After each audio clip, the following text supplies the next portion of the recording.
Bonjour à tous, donc aujourd'hui je voulais vous parler du diagnostic qui pour moi finalement a duré de mes 20 ans jusqu'à mes 35 ans.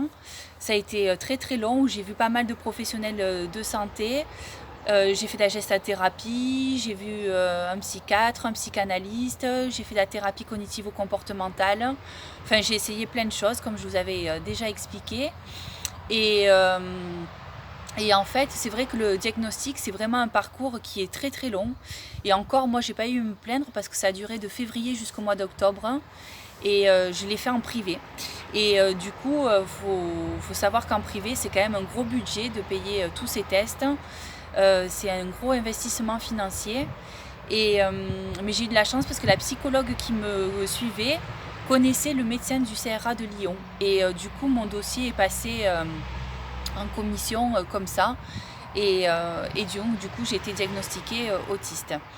Et ces tests, ils consistent en quoi? Donc ça consiste à passer la DOS, un test de QI.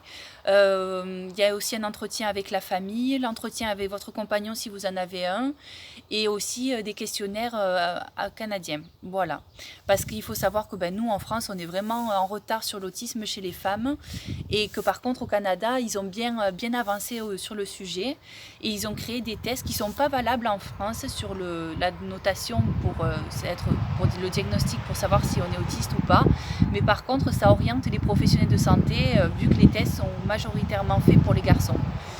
Et franchement, ces tests canadiens sont vraiment super, c'est très ciblé, et vraiment, je m'y suis reconnue là-dedans. Il faut savoir que le diagnostic aussi, personnellement, c'est vraiment une sacrée étape parce que ça remue beaucoup de choses, et bizarrement, quand on commence à passer le test, on sait qui on est. Parce que quand on sait qu'on est autiste, quand on se doute qu'on est autiste, on a la conviction, moi j'avais la conviction que c'était ça, je savais que c'était ça. Et donc pendant cette période de diagnostic qui dure des mois, donc l'attente, c'est compliqué, et bien bizarrement, on a l'impression que tous les symptômes qu'on a sont amplifiés. Et c'est très compliqué aussi à gérer pour l'entourage parce que du coup, l'entourage se dit, maintenant que tu sais qui tu es, ça ne devrait pas être amplifié à ce point-là. Mais pendant cette étape-là, c'est compliqué. Et d'ailleurs, je sentais que j'étais de plus en plus fatiguée et que le travail, ça ne suivait pas. Et j'ai fait un burn-out à cette période-là. Et j'ai dû passer à 80% parce que j'arrivais plus à tout gérer en fait. C'était trop compliqué. Il y avait tout qui se bousculait dans ma tête parce que je me disais, mais les choix de vie que j'ai faits, certains ne sont pas les bons. Et du coup, si j'avais su plus tôt, j'aurais fait autrement en fait. Et, euh, et donc, je suis passée à 80% à mon travail. J'ai dû annoncer à mon employeur qui me refusait le 80%. Pourquoi je voulais diminuer mon temps de travail. Et j'ai eu de la chance parce que ce monsieur était renseigné, je pense, sur l'autisme parce qu'il était assez au courant sur mon fonctionnement.